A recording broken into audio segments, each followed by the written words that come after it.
Bonjour à tous, nous sommes aujourd'hui la paracha Vayishlach. Aujourd'hui c'est un jour énormément important, le jour des 90 ans du mariage du Rabbi et de la Rabbinite, le Rabbi Lubavitch et sa femme, son épouse Chaya Mushka.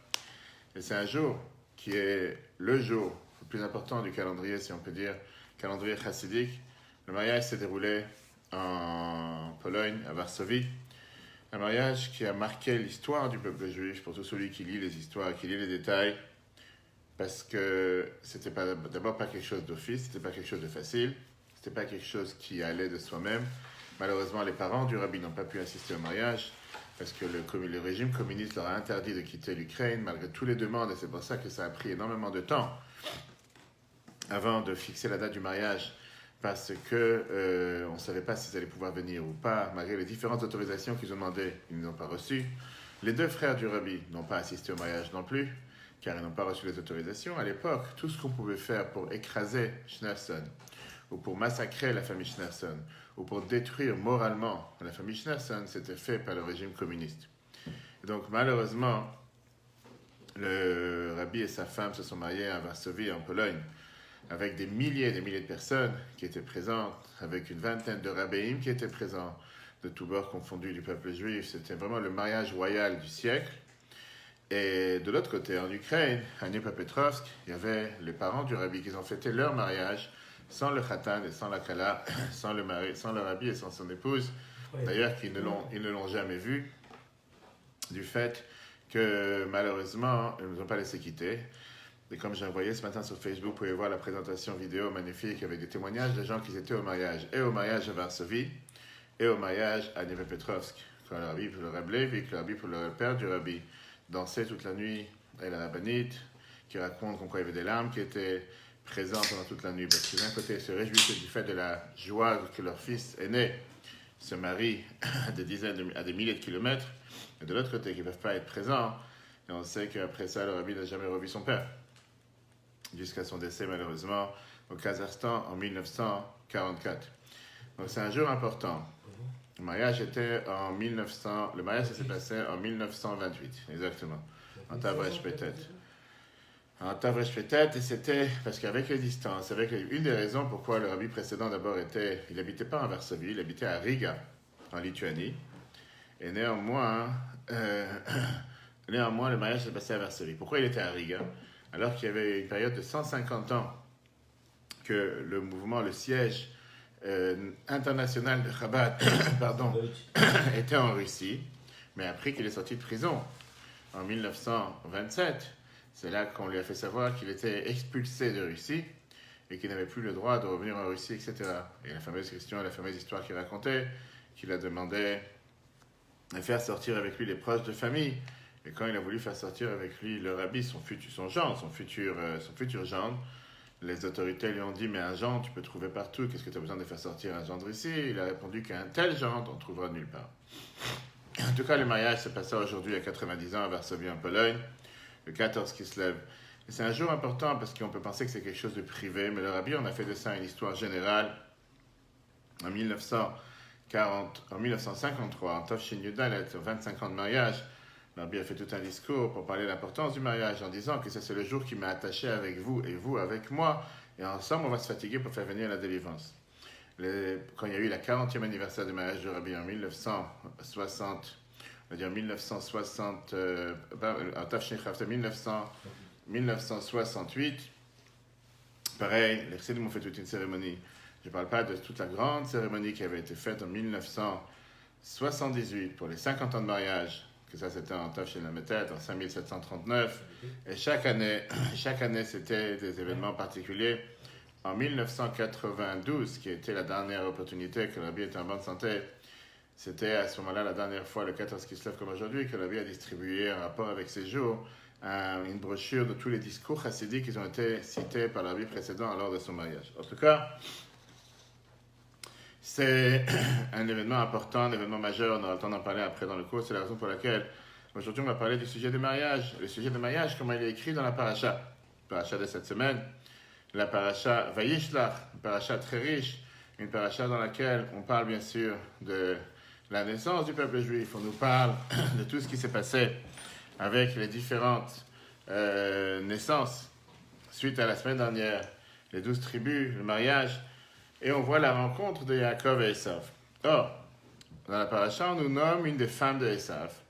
Et cette femme de Esav qu'on la nomme à la fin de la paracha, elle s'appelle Basmat, Bat Ishmael. Ne pas confondre avec le Basma ou les autres épices qui peuvent exister. Et la paracha te donne un nom à cette femme qui a apparemment un problème du fait que son vrai nom, on a un doute si elle s'appelait Basmat ou si elle s'appelait Machalat.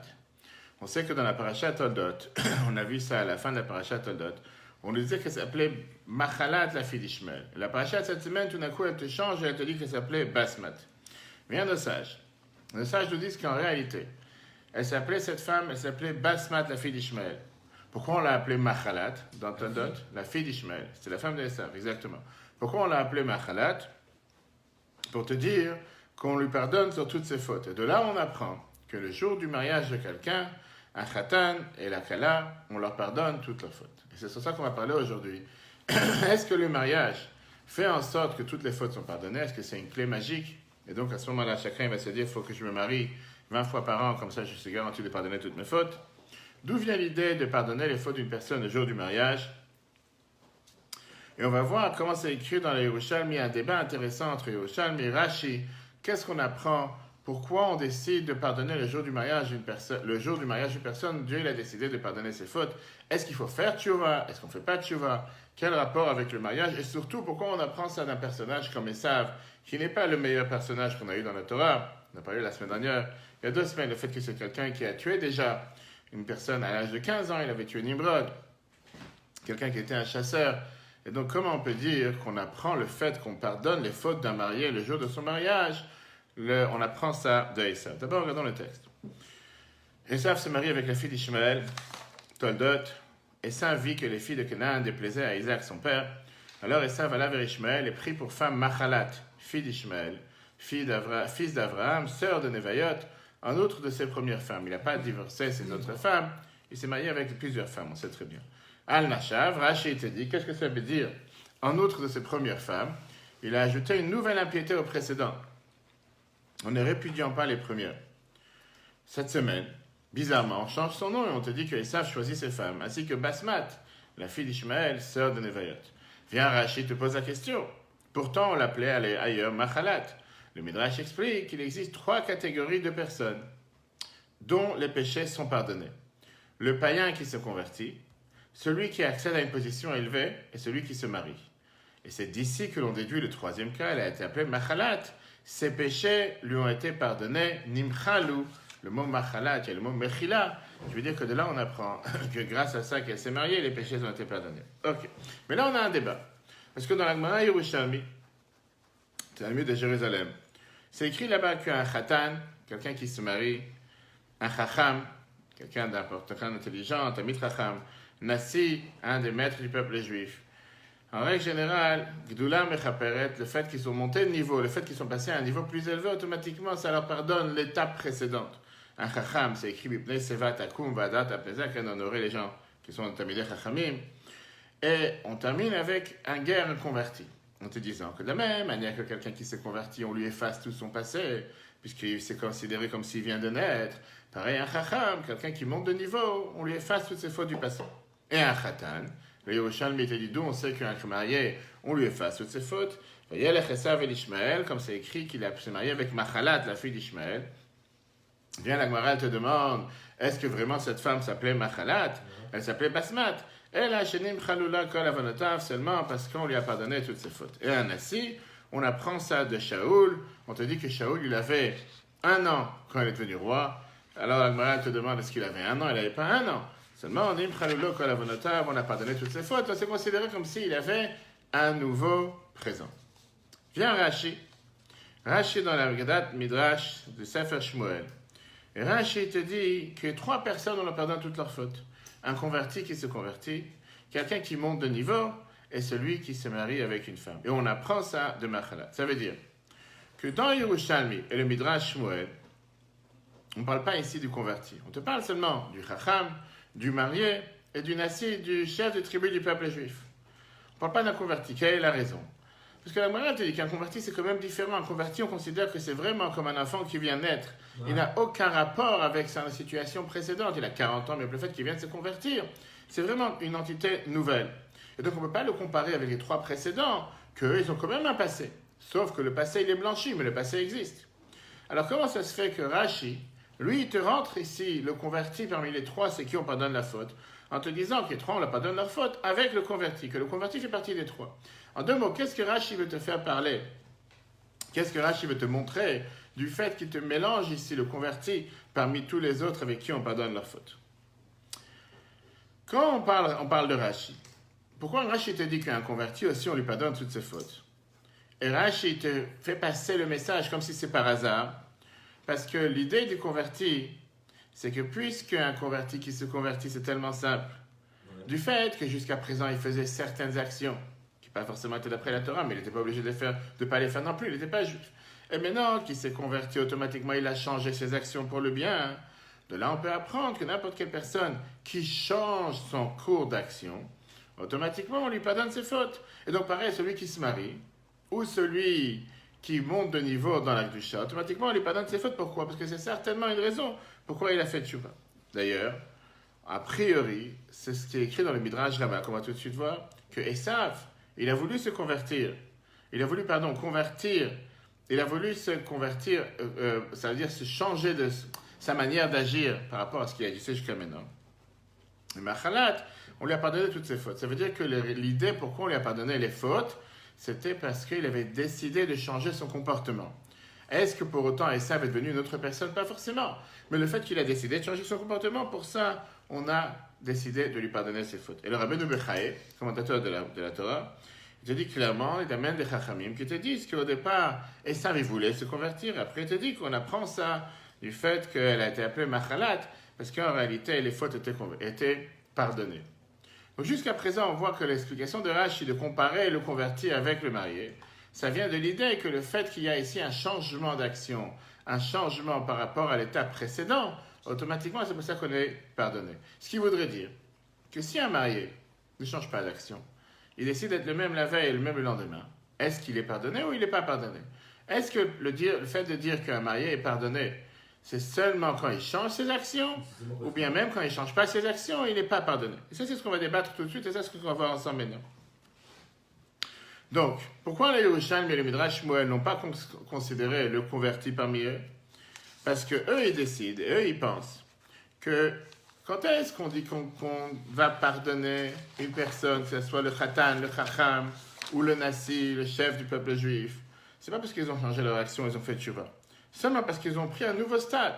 Le fait qu'avant, ce n'était pas un Chacham qui a été nommé, ou bien un Nassi, ou bien un maître du peuple juif, ou bien le président du tribunal, ou bien un Khatan. Mais maintenant qu'ils ont pris une nouvelle position, automatiquement, ils sont blanchis par rapport à la situation précédente. Et d'ailleurs, ils te disent, c'est pour ça qu'un Chacham, un Khatan et un Nassi, d'où la Mechaperet. Le fait qu'ils ont pris un stade plus élevé, pour ça, ils sont pardonnés.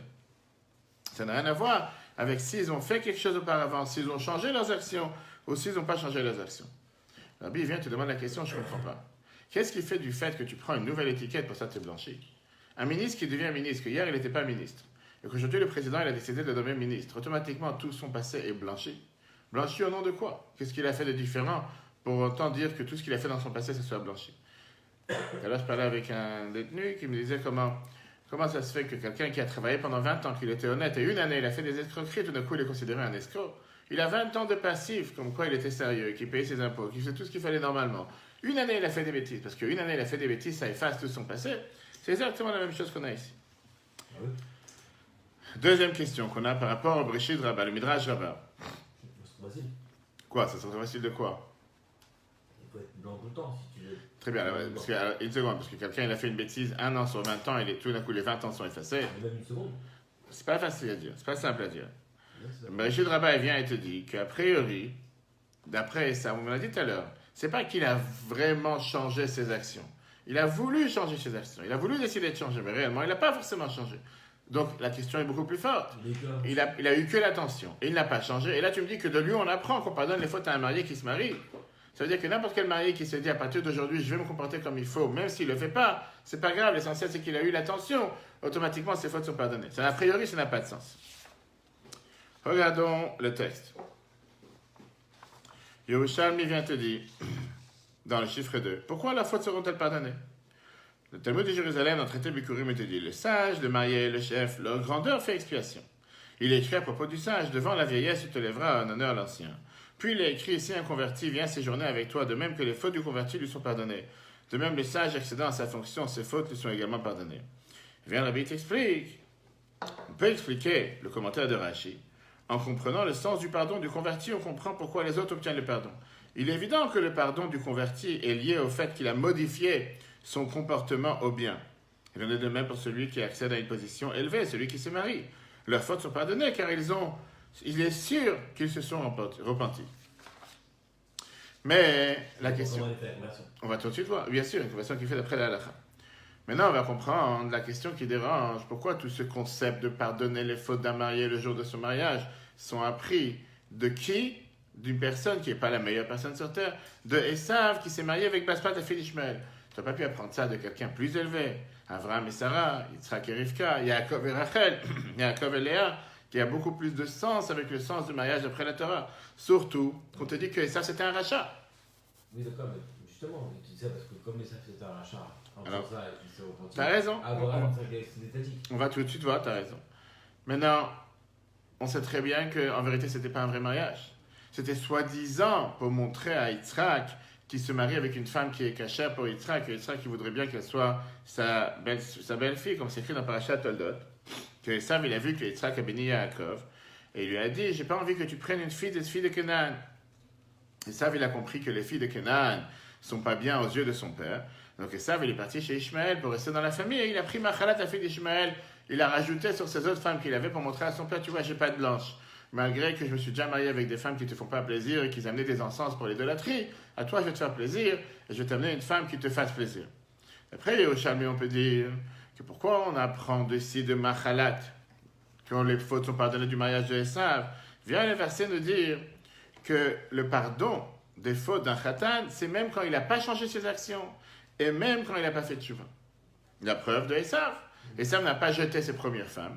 Il a rajouté une autre femme en faisant semblant. Et néanmoins, ses fautes étaient pardonnées. Mais d'après Rashi, qui te compare ça avec le converti, qu'il faut forcément changer son cours d'action, la question est beaucoup plus dure. Comment on peut dire qu'on pardonne les fautes de Esav, alors qu'a priori, il n'a pas fait de tchouva? Et s'il n'a pas fait de tchouva, comment tu veux lui pardonner ses fautes? Il n'a pas fait de tchouva. A priori, pardonner, c'est seulement quand quelqu'un a fait de tchouva, il se repentit.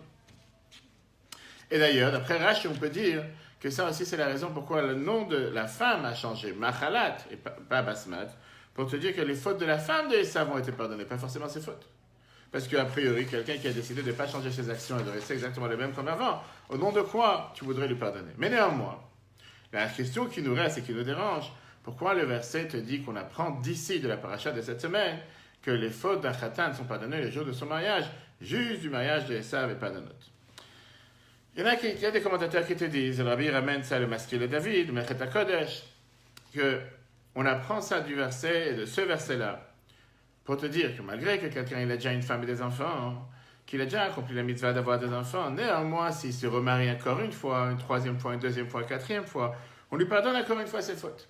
De la même manière que Esav, il était déjà marié, il avait déjà des enfants, le fait qu'il s'est marié avec une autre femme, on considère que c'est pas parce qu'il avait déjà été marié une fois qu'il est plus pardonné, on considère qu'il continue à être pardonné. Ça, c'est certains commentateurs, plusieurs fois. Certains commentateurs veulent te dire c'est ce qu'on veut apprendre de ce verset. Mais a priori, c'est pas si simple. Pourquoi? Parce que d'abord, on n'a jamais vu ça écrit de manière explicite dans la Torah. Le mariage d'une femme après que tu étais déjà marié. Même pour le mariage de Yaakov, depuis le départ, il n'avait pas de faute. Tu ne veux pas apprendre ça de son mariage. On sait très bien que les choses de la Torah sont très explicites. Et si la Torah, elle t'apprend une loi si importante pour te dire que les fautes du mariage, les fautes d'un mari, le jour de son mariage sont pardonnées, on apprend ça de Esav. Ça vient nous enseigner ici un enseignement pour tous les mariés, pas seulement quelqu'un qui est le cas de figure de Esav, qui est déjà marié avec 2-3 femmes et qui veut déjà aujourd'hui pardonner, faire en sorte que son mariage soit le fasse blanchir toutes ses fautes et fasse en sorte que les fautes soient totalement éliminées. Alors à nous de comprendre qu'est-ce qui se passe d'abord le jour du mariage? Quelle est la raison logique?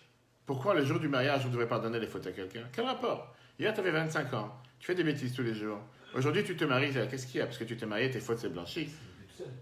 Son âme, elle alors, juste, il est plus tout seul, il est avec sa femme. Mais pourquoi son mariage? Encore une fois, qu'est-ce qui fait que le fait qu'ils se marient, le mariage, automatiquement les fautes se pardonnent.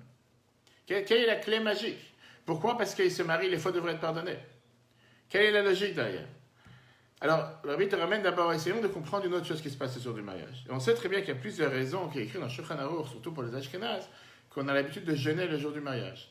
On jeûne en général le jour du mariage jusqu'à la choupa, on verra le débat si c'est jusqu'à la nuit ou pas la nuit, mais jusqu'à la choupa on jeûne. Beaucoup de communautés séfarades ont pris ça sur eux aussi, pas obligatoire chez les Ashkenazim, chez Chabad et beaucoup d'autres. On a l'habitude de jeûner le jour du mariage parce qu'on considère que c'est comme Kippour jusqu'à la choupa. Quelles sont les raisons derrière? 3 raisons. Première raison, que le Khatan et la Kala jeûnent le jour de Kippour, le jour du mariage. Premièrement, parce que c'est considéré Slicha Didou, c'est considéré leur jour de pardon. Brat te dit clairement que puisque c'est le jour qui leur est pardonné leurs fautes, et donc c'est considéré leur jour de Kippour, le jour de Kippour on jeûne, c'est la raison pourquoi ils jeûnent. Deuxième raison, Shema Ishtakou, de peur qu'ils vont, c'est le 3e paragraphe, de peur qu'ils vont se saouler. Et ils ne vont pas avoir la tête claire pendant la choupa. Imagine-toi un khatan qui vient à moitié bourré sous la choupa et qui ne réfléchit pas clairement à ce qu'il est en train de dire ou ce qu'il est en train de faire. Il faut qu'il soit conscient de ce qu'il est en train de faire. Troisièmement, est-ce que la mitzvah elle est importante pour eux? Comme on avait l'habitude, les premiers chassidim et chassidim arishonim, de jeûner pour une mitzvah importante. On a l'habitude, par exemple, de ne pas manger le matin avant de faire la mitzvah du lulav, de ne pas manger avant de faire le shofar. Ce n'est pas une obligation, c'est juste une coutume que certains ont pris sur eux. Donc là, ils vont faire une mitzvah importante. C'est la raison pour laquelle ils avaient l'habitude de jeûner. Regardons dans le texte 3. Cas de particulier, le jour du mariage. Puis le Raman de Shulchan Aruch qui te dit, dans Even HaEzer, chapitre 61, verset 1, nous avons l'habitude que le marié et la mariée jeûnent le jour de leur mariage. Responsable de Maharam Mintz, première explication, car ce jour est leur Yom Kippour, leurs fautes sont pardonnées. Magen Avraham, dans Even HaEzer, te dit, de peur qu'ils se saoulent et qu'ils n'aient pas l'esprit posé pendant leur mariage, et enfin le Rokeach vient et te dit dans le chapitre 53, cette mitzvah leur étant chère, ils jeûnent comme les personnes pieuses jeûnent, avant de faire une mitzvah leur étant chère, comme le lulav, etc. Maintenant, une des différences qui est écrite dans les décisionnaires, d'après la première avis, qui est que c'est leur jour de Kippour, alors ils doivent compléter le jeûne, en 2 mots jusqu'au soir, pas seulement la moitié de la journée, même s'ils se marient à 14 heures. D'après la deuxième et troisième avis qu'on a dit, qui est de peur qu'ils vont se saouler, ou parce que c'est une mitzvah importante, il n'y a pas besoin de compléter le jeûne. En 2 mots, s'ils se marient à 14 heures, ils finissent le jeûne à 14 heures, c'est la choupa est à 14 heures. Et de l'autre côté, si le mariage c'est après la tombée de la nuit, comme maintenant on est en hiver, il fait nuit à 5h, 5h30, et disons que la choupa elle est à 7h, comme j'étais la semaine dernière à un mariage, la choupa à 7h30, ils n'ont pas besoin de jeûner jusqu'à la choupa, ils peuvent jeûner jusqu'à la tombée de la nuit, et après la tombée de la nuit, ils peuvent commencer à manger. Même si tu vas me dire que d'après la première raison qu'on a dit que c'est leur jour de Kippour, ils n'ont pas besoin de finir le jeûne, parce qu'on sait très bien que d'après la halakha, même un jeûne à minima, un jeûne à moitié, ce qu'on appelle un ta'anit sha'ot, une demi-journée, c'est aussi considéré un jeûne. Il y a quand même une différence majeure entre ces 3 avis qu'on vient de voir. 3 raisons. D'après la première raison, c'est une obligation sur la personne, qui est le fait que c'est ton jour de mariage, automatiquement c'est la raison pourquoi on te demande de jeûner. En 2 mots, le fait que tu as décidé de te marier aujourd'hui, c'est ton jour de Kippour. D'après la deuxième et troisième avis, ici, il n'y a aucune obligation de jeûner. L'idée, c'est de se retenir de manger pour ne pas arriver à faire des bêtises. Ne pas être là en train d'être sous la choupa, etc. Mais la conclusion de tout ce qu'on vient de voir, c'est que d'après tous ces avis, le jour de la choupa, c'est un jour de pardon pour le khatan et la kala. Comme les chachamim nous disent dans Yerushalmi qu'on a mentionné dans le Midrash de Shemuel. Et donc, d'après ça, les décisionnaires qui ont donné des autres raisons aux jeunes, ils pensent que le pardon au khatan et la kala n'a rien à faire avec la tshuva ou un jeûne de tshuva. Bien sûr que c'est un jour qui est comparé comme le jour de Kippour. Mais c'est le fait qu'ils se marient aujourd'hui, puisqu'ils ont décidé de se marier, c'est la raison pourquoi on leur pardonne. Et puisque d'après tout le monde, et tout le monde est d'accord, que le jour de la choupa, d'un khatan et d'une kala, c'est un jour de pardon, on peut dire que le débat qu'il y a entre les décisionnaires, est-ce qu'on a besoin de faire tshuva pour le jeûne, pour le pardon ou pas? C'est le même débat qu'on a par rapport au jour de Kippour. Et on sait très bien qu'on a ce jour de Kippour, on a le débat dans la halakha, est-ce qu'il faut faire tshuva le jour de Kippour pour être pardonné, ou pas forcément le devoir de faire tshuva pour être pardonné? D'après Rabbi, que tu as fait tshuva, que tu n'as pas fait tshuva Yom Kippour, pardonne. Pourquoi? Parce qu'il te dit que l'essence du jour vient et pardonne. D'après les chachamim, eux ils te disent non, le jour de Kippour pardonne seulement si tu fais tshuva. Si tu ne fais pas tshuva, le jour de Kippour ne peut pas te pardonner. Et donc, a priori, on peut prendre la même explication qu'on a dans le jour de Kippour et voir exactement la même chose qu'on a le jour du mariage. Ceux qui te disent qu'il faut jeûner parce que c'est un jour de pardon et c'est leur jour de Kippour aux jeunes mariés, Ils pensent que le marié, le khatan et la kala, ils ont le devoir de faire tchouva pour pouvoir être mariés. Parce que ça, c'est le but d'un jeûne. Un jeûne de tchouva, ça veut dire qu'il faut que tu fasses tchouva. D'ailleurs, Maïmonide te dit clairement que le but du jeûne, c'est pour réveiller la personne à faire tchouva. Ça, c'est le but de jeûner. Ceux qui te disent que ça n'a rien à voir avec la tchouva, c'est plus pour des raisons tactiques, pour pas qu'ils soient sous la choupa, ou pour qu'ils soient concentrés quand ils vont faire la mitzvah du mariage. À ce moment-là, ils pensent que ça n'a rien à voir avec faire tchouva, c'est juste comme on l'a dit par rapport à la vie de Rabbi, que quand tu as les jours de Kippour qui arrivent, tu es pardonné même si tu n'as absolument rien fait. Mais regardons le texte, comment Rabbi l'explique. Au dehors de la page. Il est évident que d'après tous les avis, le jour du mariage, c'est un jour de pardon pour les mariés. En fait, cette discussion ressemble à une autre discussion concernant le pardon de Kippour.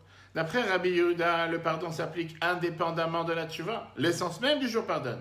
Selon Rabbanan, d'après les Chachamim, l'application de ce pardon est conditionnée à une tchouva préalable. Et d'ailleurs, comme on a vu que Rambam, dans les lois de tchouva et les lois de retour, il te dit, l'essence même du jour de Kippour pardonne ceux qui font tchouva. Alors même d'après nos sages, même d'après les Chachamim qui pensent et qui te disent que Kippour ne pardonne pas sans tchouva, on sait très bien que Rambam te dit que le pardon ne vient pas grâce à la tchouva. Le pardon de Kippour vient parce que c'est Kippour. L'essence de Kippour pardonne quand il y a une envie de tchouva, quand il y a une décision de faire tchouva. Pas forcément que chaque personne avant Kippour, il fait exactement tchouva. Et d'ailleurs, même Rambam qui t'écrit que l'essence de Kippour pardonne la shavim pour ceux qui font tchouva, il t'a pas dit que c'est mechaper ima tchouva. Il t'a pas dit que ça te pardonne à condition que tu fais tchouva. Parce que Rambam, il pense aussi que le jour de Kippour, le fait que c'est Kippour, c'est pour ça que tu es pardonné. Même pour quelqu'un qui n'a pas fait tchouva à 100%. Sauf s'il se trouve dans un mouvement de tchouva, dans un envie de faire tchouva, automatiquement, il est pardonné. Et donc, comprenons que pour l'histoire de Kippour, on a trois avis. On a l'avis de Rabbi Yehuda qui te dit que tu n'as pas besoin de faire tchouva pour être pardonné. Le fait que c'est Kippour, tu es pardonné. Les Chachamim, ils te disent le contraire à 100%, tu dois faire tchouva pour être pardonné. Viens Maïmonide, Rambam, il te dit que tu dois être dans un mouvement de vouloir faire tchouva, même si tu n'as pas fait tchouva. Viens le Rabbi, il te dit que les mêmes trois avis, nous les retrouvons le jour du mariage.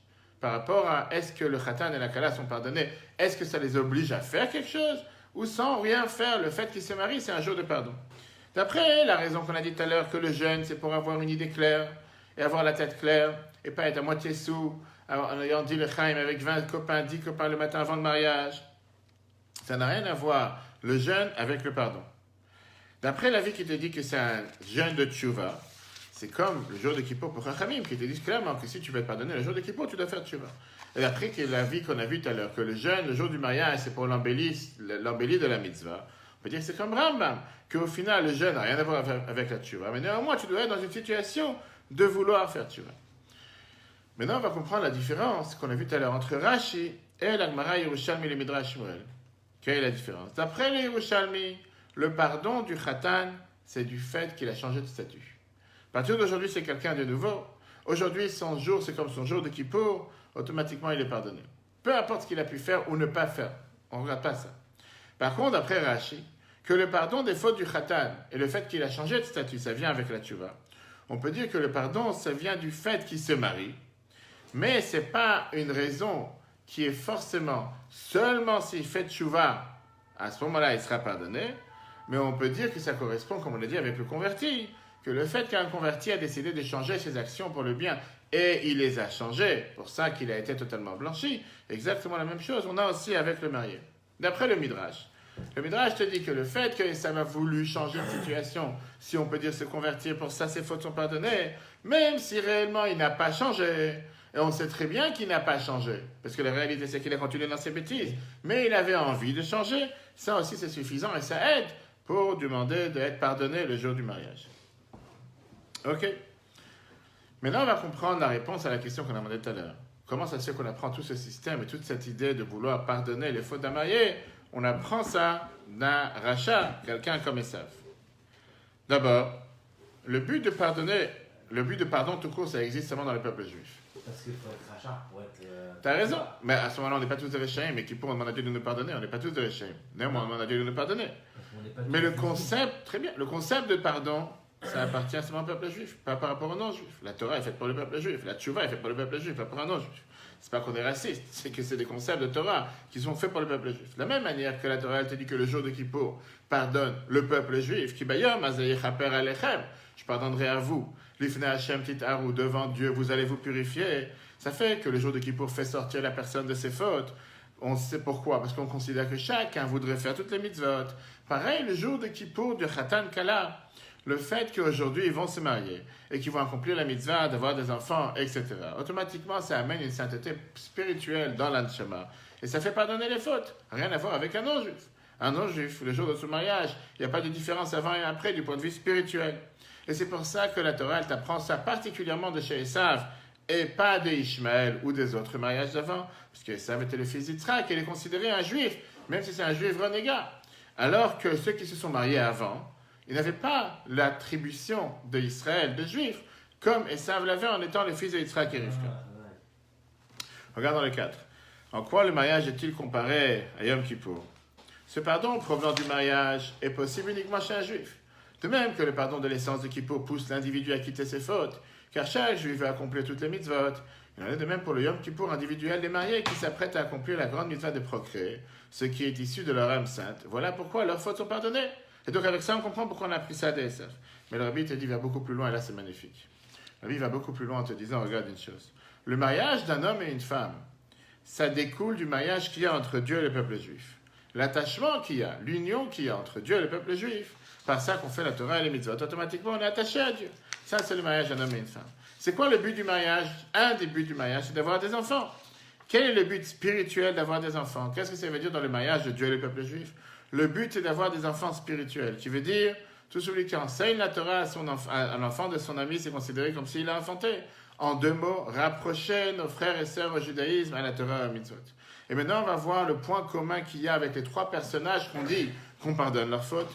On l'a dit tout à l'heure, le Chacham, le Khatan et le Nassi, le chef du peuple juif. Parce que le Chacham et le Nassi, eux aussi, ils ont le devoir d'avoir des enfants spirituellement. C'est quoi un vrai Chacham, la Torah, elle te dit? Quelqu'un qui enseigne la Torah au peuple juif. Pas quelqu'un qui apprend pour soi, enfermé dans ses quatre murs. Comme Rambam te dit que le rôle d'un Chacham, c'est d'aller enseigner la Torah. Un Nassi, c'est quoi un chef du peuple juif? Celui qui est un roi du peuple juif. Et le but du roi, d'enseigner la Torah encore une fois au peuple juif. Et donc, automatiquement, on comprend pourquoi c'est ces trois personnages, avec le Khatan, qu'on a dit que matériellement parlant, avoir des enfants, ces trois personnages se retrouvent. Pourquoi c'est juste eux qui ont le devoir, qu'on l'a compris et qu'on a dit dans Rash et dans le Midrash, qu'on pardonne leurs fautes. Mais là, c'est pas fini. Ça veut dire, voilà l'enseignement qu'on apprend pour chacun.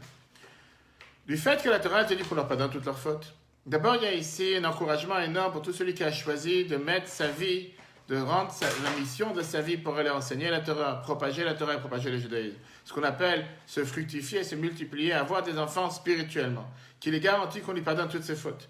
Plus que ça enlève l'erreur que pas mal de personnes font, qui pensent, qui se disent, moi je ne suis pas fait pour aller agir et enseigner la Torah à d'autres personnes. Proposer à un autre juif de mettre des tefillin, demander à un autre juif de faire une mitzvah, parce que chacun il se dit, moi je suis tellement loin de tout, je suis tellement pas parfait, j'ai tellement des choses à me réparer, d'abord que chacun m'occupait de moi-même, et après j'irai m'occuper de quelqu'un d'autre.